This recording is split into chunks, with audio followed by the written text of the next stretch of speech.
नमस्ते बच्चों। आज हम लोग साहित्य सागर का जो 9वां पाठ है हरिशंकर परसाई का भेड़ और भेड़िया, उसको हम आज करेंगे। तो हरिशंकर परसाई की पहले जीवनी की जाए और उन्होंने साहित्य को क्या दिया है उसके बारे में पहले जाना जाए।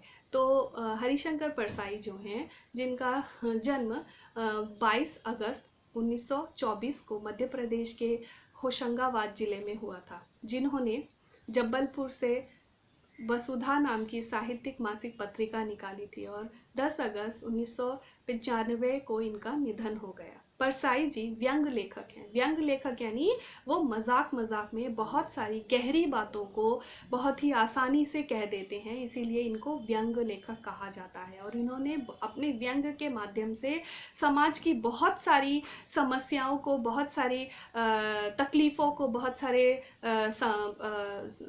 चीज़ों को बहुत ही आसानी से अपनी लेखनी से लोगों के बीच पहुंचा दिया था। इन्होंने सामाजिक और राजनीतिक जीवन में व्याप्त भ्रष्टाचार और शोषण पर करारा एवं सटीक व्यंग किया है। यानी हमारी राजनीति में, हमारे समाज में फैले हुए जो भ्रष्टाचार हैं और शोषण है, उन सारी चीज़ों को बहुत ही सटीक और कड़े ढंग से व्यंग के रूप में प्रस्तुत किया है।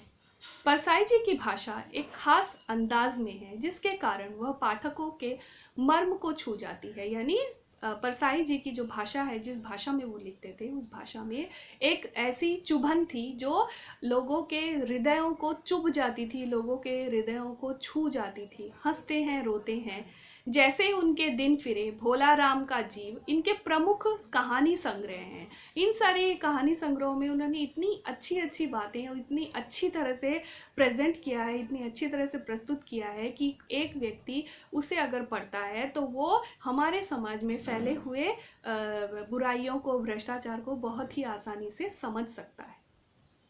इनके प्रमुख कहानी संग्रह: रानी नागफनी की कहानी, तट की खोज, ज्वाला और जल, उपन्यास, तिरछी रेखाएं, संस्मरण तथा तब की बात और थी, भूत के पांव पीछे, सदाचार का तावीज, ठिठुरता हुआ गणतंत्र तथा शिकायत मुझे भी है, विकलांग श्रद्धा का दौर, निबंध संग्रह उल्लेखनीय है। विकलांग श्रद्धा का दौर के लिए इन्हें साहित्य अकादमी पुरस्कार प्राप्त हुआ। यानी ये इतने महान लेखक थे कि इनकी लेखनी पर इन्हें साहित्य अकादमी पुरस्कार से भी पुरस्कृत किया गया। और इनकी सारी लेखनियाँ ही व्यंग, मुख्य रूप से व्यंग हैं, और इन्हीं व्यंगों के माध्यम से इन्होंने समाज की कुरीतियों को, समाज की परेशानियों को लोगों के सामने प्रस्तुत किया है। तो आज हम लोग आगे का पाठ करेंगे भेड़े और भेड़िए।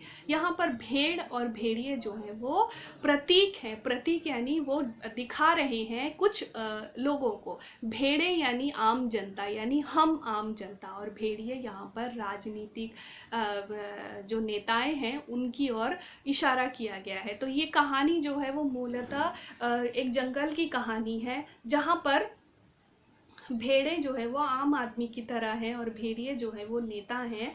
किस तरह से नेता लोग अपनी बातों में हमें फंसाकर हमारा शोषण करते हैं, उसी तरह से भेड़िए जो हैं वो अपनी बातों में फंसाकर भेड़ों का शोषण करते हैं और उनका फ़ायदा उठाते हैं। इस कहानी से हमें यही पता चलेगा। ये एक प्रतीकात्मक कहानी है जो व्यंग के माध्यम से प्रस्तुत की गई है।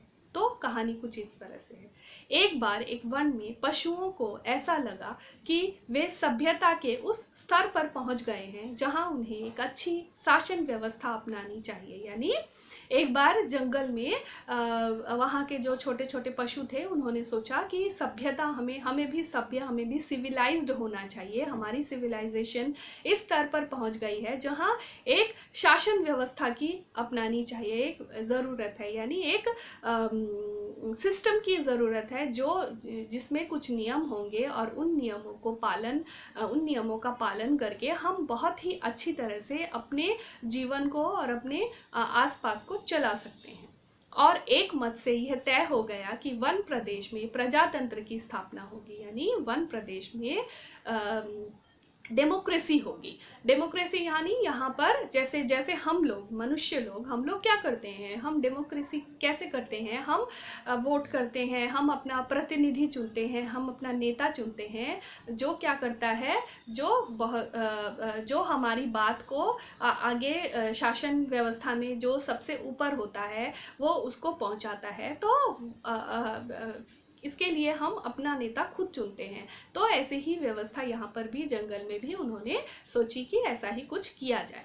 पशु समाज में इस क्रांतिकारी परिवर्तन के हर्ष की लहर दौड़ गई कि जो वहाँ पर जंगल में और पशु पक्षी थे वो बहुत खुश हुए इस बात से कि हमारे जंगल में भी एक सभ्य समाज की तरह एक शासन व्यवस्था होगी, एक प्रशासन बनेगा जो सभी के न्याय के लिए कुछ न कुछ करेगा। कि सुख समृद्धि और सुरक्षा का स्वर्ण युग आ गया है वह आया। यानी उन्होंने सोचा कि अब जो है हमारे जंगल में एक सुख समृद्धि आएगी और हम लोग बहुत ही सुखी तरह से जीवित रह पाएंगे, अपना जीवन यापन कर पाएंगे।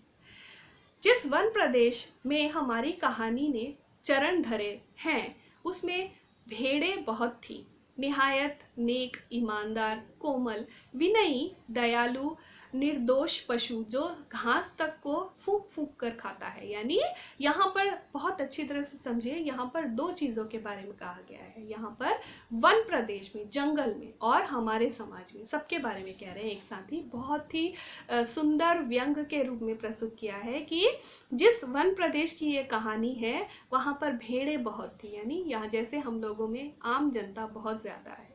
निहायत नेक, बहुत ही सीधे साधे, ईमानदार, बहुत ही कोमल, विनयी, दयालु, दया से भरे हुए, निर्दोष पशु जो घास खाते हैं वो भी फूंक फूंक कर, यानी घास जब खाते हैं उसे भी फूंकते हैं कि कहीं घास में कोई कीड़ा ना हो जिसे अगर मैं खा लेता हूँ तो उसकी मृत्यु हो जाएगी। यानी बहुत ही सीधे साधे सच्चे व्यक्ति, जैसे आम जनता है वैसे ही भेड़े भी हैं, जो भेड़े जो हैं वो भी साफ, सच्चे और सीधे साधे हैं।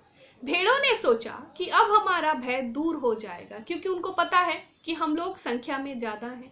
जैसे हम आम जनता में, जनता लोगों की संख्या ज़्यादा है, नेताओं की संख्या कम है, इसी तरह से भेड़ों ने सोचा कि अब हमारी समस्या दूर हो जाएगी क्योंकि हमारी संख्या सबसे ज़्यादा है।